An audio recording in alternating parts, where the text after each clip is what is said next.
বহু বিদ্যালয়ত চতুৰ্থ শ্ৰেণীৰ পদ পাদকীকৰণ হোৱা নাছিল আৰু সেইসমূহ পদত খালী হৈ এতিয়াও পদ খালী হৈ আছে, নতুবা তাতে অবৈতনিকভাৱে কাম কৰি থকা মানুহে গোটেই ৰাজ্যতে এই সমস্যাটো আছে আৰু ইতিমধ্যে গম পাইছোঁ যে শিক্ষা বিভাগে এই বিষয়ে ব্যৱস্থা লৈ আছে। মই আশা কৰিম তৃতীয় আৰু চতুৰ্থ বৰ্গত কাম কৰি থকা এই অবৈতনিক বিভিন্ন স্তৰত প্ৰাথমিকৰ পৰা আৰম্ভ কৰি কলেজলৈকে এই বিষয়টো সমাধানৰ কাৰণে আমাৰ ভেঞ্চাৰ স্কুল বা তেনেকুৱা ধৰণৰ নন প্ৰভিঞ্চিয়েলাইজ বা তেনেকুৱা ইৰেগুলাৰ চাকৰিৰ যিমানখিনি সমস্যা আছে মই ভাবোঁ একেবাৰে শেষ কৰি দিলে মোটামুটি যদি বৰ বিশেষ যদি ফিনান্সিয়েল বাৰ্ডেন নহয় তেনেহ'লে মোটামুটি শেষ কৰিব পাৰি। মহোদয়, এটা বস্তু লক্ষ্য কৰিছোঁ যে ৰাইট টু এডুকেশ্যন এক্ট হওক বা আমাৰ বিভিন্ন সময়ে আমি যেনেকুৱাকৈ বিদ্যালয়সমূহ এমালগেমেশ্যনৰ ক্ষেত্ৰত এটা নীতি অৱলম্বন কৰোঁ যে 1 কিলোমিটাৰৰ ভিতৰত প্ৰাথমিক বিদ্যালয় নাথাকিলে আমি তাতে বিদ্যালয় পাতিম, 3 কিলোমিটাৰৰ ভিতৰত উচ্চ প্ৰাথমিক নাথাকিলে তাতে আমি বিদ্যালয় পাতিম। 2017 চনৰ আইনখন সংশোধন কৰিব বুলি চৰকাৰে বিভিন্ন সময়ত কৈছিল, কিন্তু এতিয়ালৈকে সেই সংশোধনীটো হৈ উঠা নাই। গতিকে এই সংশোধনী হ'লে ভেঞ্চাৰ স্কুল বা ইছ্যু ডেটক লৈ যিমানখিনি সমস্যা থকা বিদ্যালয় আছে সেইসমূহ সমস্যাও শেষ হৈ যাব আৰু আমি সদনত এই বিষয় লৈ কথা পাতিবও নালাগিব আৰু আমি ভাবোঁ যে আমি তেতিয়া গুণগত শিক্ষাৰ কাৰণে সেই কথা পাতিব পাৰিম আৰু সেই সুযোগটো কৰাৰ কাৰণে চৰকাৰ অগ্ৰসৰ হ'ব বুলি আমি আশাবাদী। আজি দেখা পাইছোঁ ৰাজ্যত 200-300 ছাত্ৰ ছাত্ৰী থকা অনেক বিদ্যালয়ত শিক্ষক শিক্ষয়িত্ৰী কম, PTR-টো নিমিলে আৰু অনেক ঠাইত দেখা পাইছোঁ এনেকুৱা যে ছাত্ৰ ছাত্ৰী কম কিন্তু শিক্ষক বহুত আছে। গতিকে ৰেচনেলাইজেশ্যনটো সম্ভৱতঃ ৰিক্ৰুটমেণ্ট প্ৰক্ৰিয়া সম্পূৰ্ণ হ'লে কৰিব। গতিকে আমি আশা কৰিম যে ৰেচনেলাইজেশ্যনটো কৰাৰ ক্ষেত্ৰত খুব সোনকালে কৰিলে শিক্ষা ক্ষেত্ৰখন আগুৱাই যোৱাৰ ক্ষেত্ৰত আমি আৰু বেছি সহজ হ'ব। আজি টিউটৰসকলৰ ক্ষেত্ৰত মহোদয়, টিউটৰসকলক 10-12 হাজাৰ টকাকৈ মাননি দিয়া হৈ আছে, তেওঁলোকেও শিক্ষক আৰু 10-12 হাজাৰ টকা আজিৰ সময়ত বহুত কম টকা।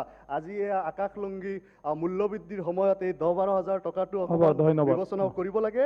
আৰু শেষত মহোদয় দুটামান পইণ্ট কেৱল 25 আৰু নিযুক্তি হওক বা শিক্ষকৰ নিযুক্তিৰ ক্ষেত্ৰত 50% নম্বৰ কেৰিয়াৰৰ সদায় মেইনটেইন কৰিবলগীয়া হৈছে, কিন্তু অৰ্হতাসম্পন্ন অনেক টিচাৰে সেয়া সম্পূৰ্ণ কৰিছে। 50% নম্বৰ তেওঁলোকে বিভিন্ন সময়ত অপেন স্কুলিঙৰ জৰিয়তে হওক বা অপেন ইউনিভাৰ্চিটিৰ জৰিয়তে হওক তেওঁলোকে মিলাইছে।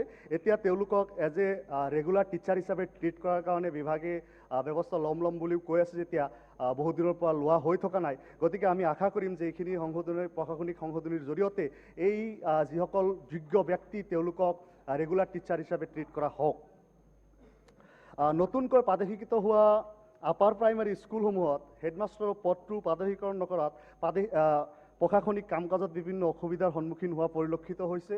আশা কৰিম যে প্ৰধান শিক্ষকৰ ক্ষেত্ৰতো প্ৰধান শিক্ষক এটা গুৰুত্বপূৰ্ণ পদবী আৰু সেই বিদ্যালয়খনৰ মুৰব্বী তেখেত, আৰু সেই ক্ষেত্ৰতো চৰকাৰে বিবেচনা কৰিলে আৰু এই সমস্যাটো সমাধানৰ ক্ষেত্ৰত আগবাঢ়িলে নিশ্চিতভাৱে আমাৰ উচ্চ প্ৰাথমিক শিক্ষা আগুৱাই যোৱাৰ ক্ষেত্ৰত যথেষ্টখিনি সহায়ক হ'ব। মহোদয়, 25 আৰু 30 বছৰলৈকে ভেঞ্চাৰ স্কুলত কাম কৰি তেওঁলোকে বহুতে অৱসৰ গ্ৰহণ কৰিছে। আমি আশা কৰিম যে এইবাৰৰ বাজেটত সেই তেনেকুৱা শিক্ষকসকলক বিচাৰি উলিয়াই এককালীন তেওঁলোকক কিবা এটা সহায়ৰ হাত যদি চৰকাৰে আগবঢ়ায়, আমি আশা কৰিম যে গোটেই ৰাজ্যত যিমান ছাত্ৰ ছাত্ৰীয়ে তেনেকুৱা ভেঞ্চাৰ স্কুলৰ পৰা পঢ়িছে, যিমান শিক্ষকে তেনেকুৱা ভেঞ্চাৰ স্কুলত কাম কৰি ৰিটায়াৰ্ড হৈছে, তেওঁলোকে অন্ততঃ হিয়া উজাৰি আশীৰ্বাদ কৰিব, তেওঁলোকে দোৱা কৰিব, প্ৰাৰ্থনা কৰিব এইখন চৰকাৰৰ কাৰণে। গতিকে তেওঁলোকৰ হকে মহোদয় এইখিনি কথা কৈছোঁ যাতে তেওঁলোকৰ কাৰণে কিবা এটা ফাইনেন্সিয়েল এছিষ্টেন্স হ'লেও চৰকাৰে বিবেচনা কৰে। মহোদয়, বহু বিদ্যালয় এমেলগেমেশ্যনৰ আমি একেটা সময়তে পক্ষত আৰু একেটা সময়ত আমি দেখা পাইছোঁ এমেলগেমেশ্যনৰ ক্ষেত্ৰত প্ৰপাৰ ইনভেষ্টিগেশ্যন আৰু ষ্টাডি নোহোৱাৰ ক্ষেত্ৰত বেছ স্কুল বহুত দূৰত থকাৰ কাৰণে তেওঁলোকৰ লগতো সংযোগ কৰি দিয়া। ঠিক একেদৰে টিউটৰ যেতিয়া শেহতীয়াকৈ বিদ্যালয়সমূহ টিউটৰৰ পদসমূহ লোৱা হ'ল, সেই সময়তো বেছ স্কুল দূৰত থকাৰ কাৰণে বিশেষ অসুবিধাৰ সন্মুখীন হৈছে। ভেঞ্চাৰ স্কুলসমূহ গঢ়া হৈছিল তেনেকুৱা ঠাইতে যি ঠাইত বিদ্যালয় প্ৰতিষ্ঠান নাছিল তেনেকুৱা ঠাইত। গতিকে এই বেছ স্কুলৰ ক্ষেত্ৰতো এটা নতুনভাৱে বিষয়টো আৰু অধ্যয়নৰ বাবে বিভাগে ব্যৱস্থা ল'ব বুলি আশা কৰিছোঁ। মহোদয়, শিক্ষা বিভাগৰ দুটামান কথা কৈ শেষ কৰিব পাৰিছোঁ। দুদিনমান আগত বাতৰি কাকতত দেখা পাইছোঁ যে বাগবৰ সমষ্টিৰ মন্দিয়া শিক্ষাখণ্ডত ইউনিফৰ্মৰ নামত বৃহৎ কেলেংকাৰী সংঘটিত হৈছে।